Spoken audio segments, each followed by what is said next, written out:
Hi guys, Charlie Tango 1 coming at you here with a little video, more or less sort of telling you that there's nothing to worry about on my slip collar leads, or slip collar training leads, as Chris Upton calls them, Ray's magic lead. What a lot of you seem to be concerned about, I had one come back.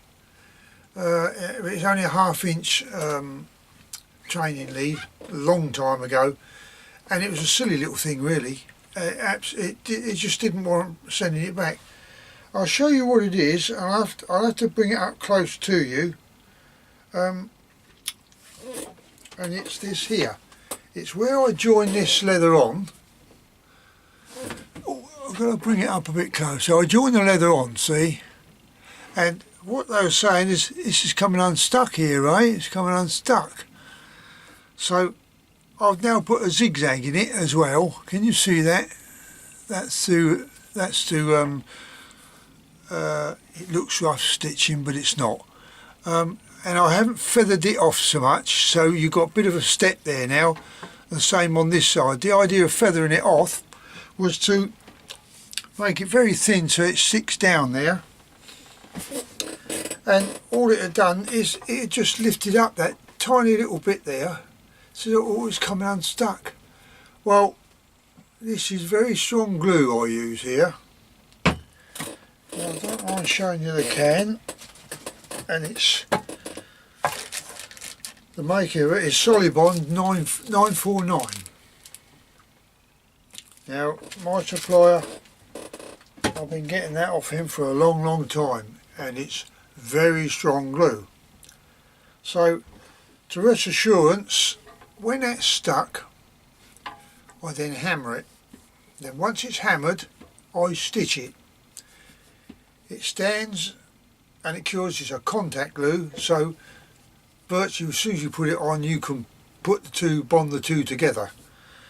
Then I hammer it and stitch it. Then I hammer it again to hammer the stitching in. So if that little bit of stitching glue either end starts to lift or something, don't worry about it, because the stitching will hold and the rest of the glue will hold, so you haven't got a problem there. So rest assured, don't panic, Mr. Mannering. Alright, so there you go. I've just knocked up another 4 or 5 leads here. I've been in my little man cave all day today. Orders of Chris Upton. Bless him, my mate. So there it is. That's those leads. As you know, coming towards the weekend, I won't ship nothing out the weekend, so another couple of chaps after his live stream last night, Wednesday night, couple of chaps contacted me, Ray, how much is it, blah blah blah, can I have one please? So 2 of them are gone. So at the moment Chris will be getting a couple go down to him. He's screaming for him down there. Now the other little issue is that me and Chris discussed was this trigger clip.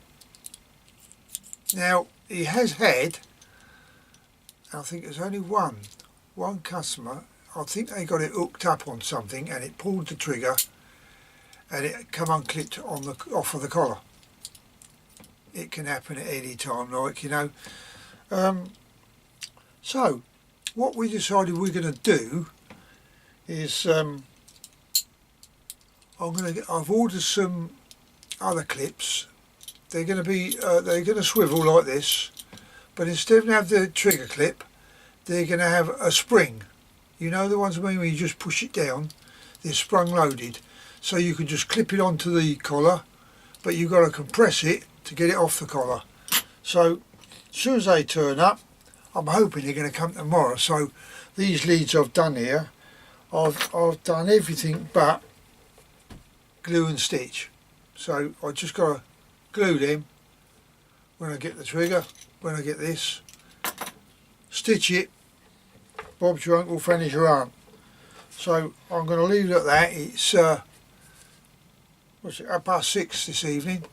So I'm going to leave it at that and hope that they turn up tomorrow. If they do, and you're watching this, Chris, I'll be sending them two down to you for a review and see what you reckon on them. I think they'll be alright, actually, to be quite honest. It's only so that it must have got caught on some bramble or sticks, something like that, for that. Very unusual to come off, that is. I mean, I've never heard of it before. I mean, I've used these for years on all my dog leads and that. That's all I've used because they're just handy. But there you go, there's no harm in trying something different, is there?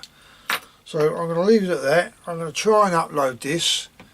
My broadband speed is, well, let's put it this way, when I try to get on the web, it says unable to connect to the web. As I said, I'm changing that, like, you know, I've gone over to this BT super fast fibre optic, whatever it is.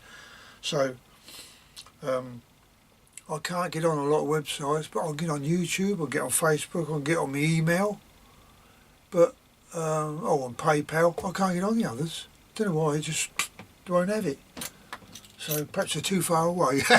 Sorry. Right, okay then, so I'm going to leave it at that, and I'll catch you all on the next one.